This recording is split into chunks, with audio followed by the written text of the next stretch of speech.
want to talk to you today about staying motivated on your diet. And I'm going to use diet not in the colloquial sense, although this will obviously have some overlap with that. You know, in the more common use of the term diet, we tend to think of it as temporary restriction on the amount of carbs or fat or calories or whatever it is, that whatever diet you're on, however it's framed. We tend to think of it in temporary terms. And anybody who's ever done a successful diet will tell you that you need to really look at things more permanently, that these should be lifestyle changes. And that's actually where it gets harder, because for a long time, you're going to miss, especially when the holidays roll around or personal anniversaries or whatever, you're going to miss whatever it is, some things that you love. I will guarantee you that there are carnivore and keto influencers who maybe go a little loosey-goosey, we'll say, with how they do things at the holidays. I saw Dr. Ken Berry admit once that he did that and learned his lesson from it. That, you know, he went from carnivore to eating keto treats and how that can be a whole problem. What we really need to understand is this is a lifestyle change. And how do you stay motivated on that? I touched on that a little bit.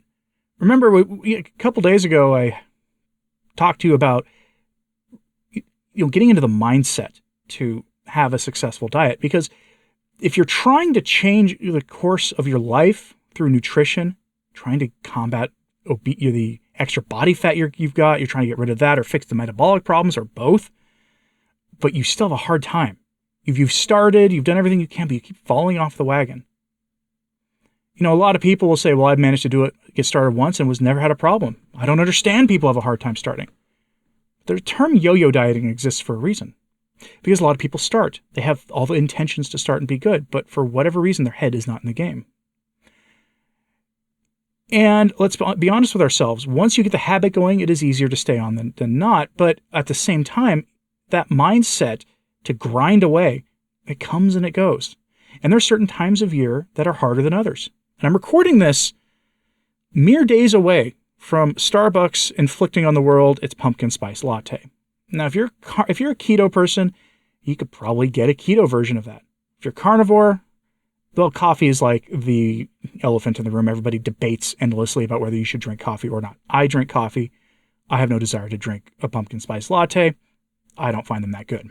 But if you like them, you like them, and I don't think negatively of you for you either. But pumpkin spice latte season, when that happens, it is sort of the informal kickoff of what I call candy season.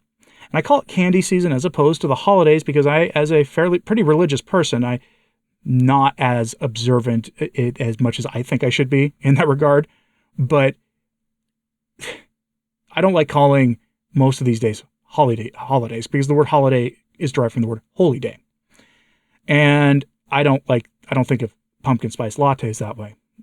But they do kick off the candy season because this is the time of year, roughly from late August, but really September is when it really starts to kick into high gear, where candy and seasonal decorations start dominating things. You start seeing at your grocery store the treats for the season that are basically fall themed, and then when Christmas rolls around, the winter themed ones show up.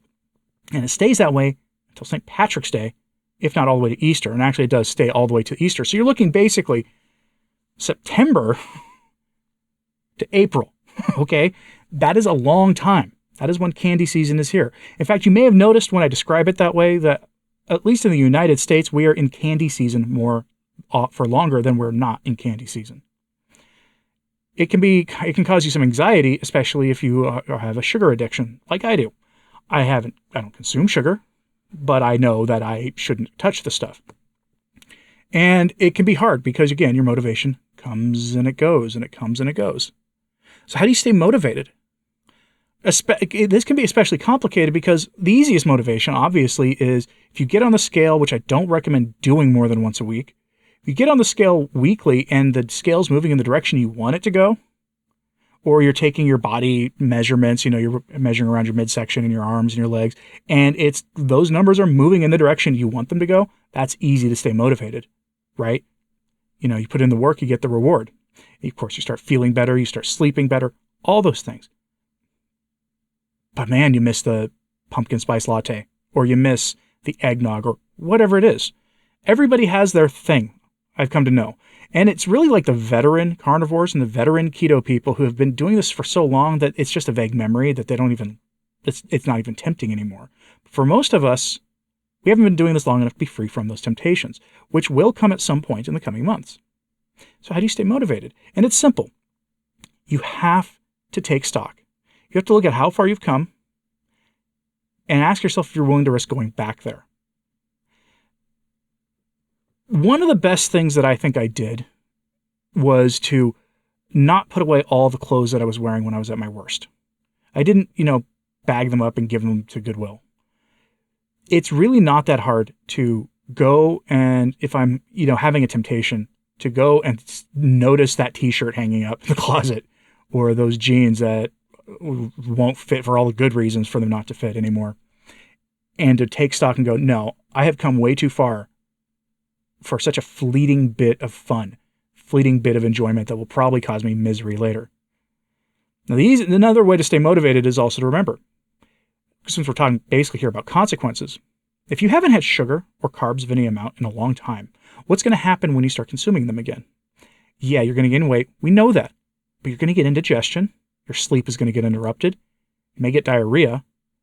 And if you've been using a carnivore or ketogenic diet to hold off things like Hashimoto's or any of these other metabolic issues that so many of you deal with, that I am in awe of when I see this in the comments or in emails people send me. Like, I just got an email from somebody who moved basically an hour away from me who has Hashimoto's. They were asking for, what stores to shop at for meat deals, right? Whenever I see that stuff, I think about how lucky and blessed I am not to have to deal with that. But think about what would happen if you went back to your old way of eating because you miss whatever holiday thing it is. I'll give you an example. Last fall, I did not have I don't like fruitcake, but there is one fruitcake made by a group of nuns on the East Coast that are sold at a monastery near me here in central Oklahoma, right? But they ship it over here. And the stuff is divine. The stuff is amazing. When you'd hear people talk about how good fruitcake is, this is the fruitcake they're talking about, not the junk sold at like most grocery stores. This doesn't have like dried up Skittles and other weird things in it. This actually, you can taste all the real natural ingredients in it. Is it part of the proper human diet? No, I'm not advocating for that. But it was a temptation last year, one that I resisted. But it definitely crossed my mind at one point. And it takes time to break yourself from these things. And I imagine how much worse the weight gain would have been if I had indulged in that stuff.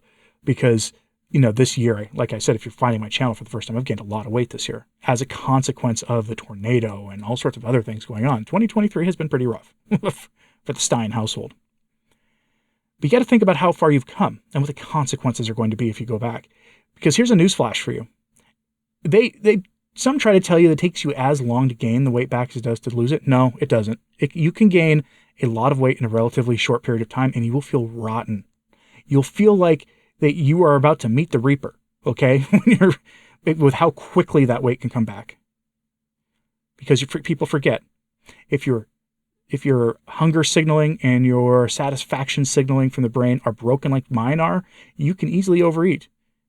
And all those things you're tempted by are probably hyperpalatable things, or they're very carb loaded. And those carb loaded things aren't necessarily that satisfying unless they're extremely fibrous. You're going to eat way more than you need. How many people have ever bought a bag of chips in your past? We're eating the bag of chips, the normal size, not the little individual serving or 1 or 2 serving size, but like the normal one that's supposed to actually last you several days, and ate the whole thing in one sitting. You're watching TV, you were just mindlessly eating chips, and you just consumed 2,000 calories worth of chips. How many of you have had that happen? Think about how much seed oils you're consuming and GMO corn in one sitting. It's disturbing to think about. But that weight can come back, and it can come back really quick because the Randall cycle's real. It's very real. And all the things that people tend to be tempted by will trigger the Randall cycle. We know that. Ice cream is like the ultimate way to pack on body fat. If you're someone trying to do carnivore and you're trying to figure out why you're not gaining weight, it's because of usually for most people it's a lack of sugar, unless your satisfaction signaling is completely broken like mine is. I can eat a 3.5-pound tomahawk ribeye steak in one sitting, and then like 3 or 4 hours later, be a little bit hungry and want to eat something else, even though that 3.5-pound ribeye should be more than enough to set me for the whole day and into the next day. but it often isn't. So you have to take stock about where you came from, how far you've come, and how close you are to your goal. I also recommend goal setting. Short-term, medium-term, and long-term goals. For me, it's easy, like the weight loss journey I'm on right now. It's every 10-pound increment, and I don't mean 10 pounds lost. I mean, let's get down to the next 10 pounds of weight. So if for you, for example, let's say you want to lose 20 pounds, and you weigh 198 pounds. Your first milestone will be when you hit 189.9 pounds or less. Your next milestone in the 10-pound increment would be 179.9 pounds. Okay, see how that works? The next way I would do it would be, in addition to goal setting for the short term, be medium term goals. You lose 25 pounds or 30 pounds or 50 pounds or whatnot.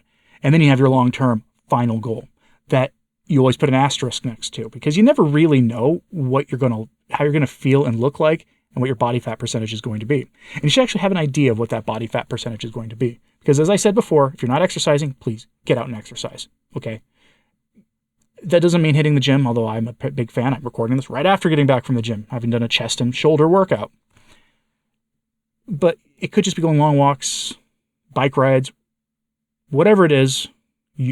But get out and exercise. Being sedentary will not help you. It will not help you stay healthy. Just don't overdo it if you're new to exercise. But you want to know what your body fat percentage is and what your goal number is going to be. Because it could be you get to that scale number and your body fat percentage is still too high. And then you'll want to keep going. And this is why, putting on muscle mass is great. It doesn't mean you're going to get, ripped to look like Arnold or anything, but still, muscle has one huge benefit for you instead of being aesthetically pleasing, is it takes more energy to maintain your muscle mass than it does if you don't have it. It takes more energy, meaning if you like to eat, you can tend to eat a little bit more on a carnivore diet and get away with it. What other ways would you have of keeping yourself motivated, keeping yourself in the mindset to grind away at an unpopular diet, even if it's a diet that's restrictive and keeps you from eating things that, that part of your brain tells you it wouldn't be so bad to have once in a while? Let me know in the comments what other ways you do to keep yourself motivated. And like and subscribe if you haven't, it does help. So to sharing this on social media, that helps too. I'm Anthony Stine, the Practical Carnivore. Thanks for tuning in.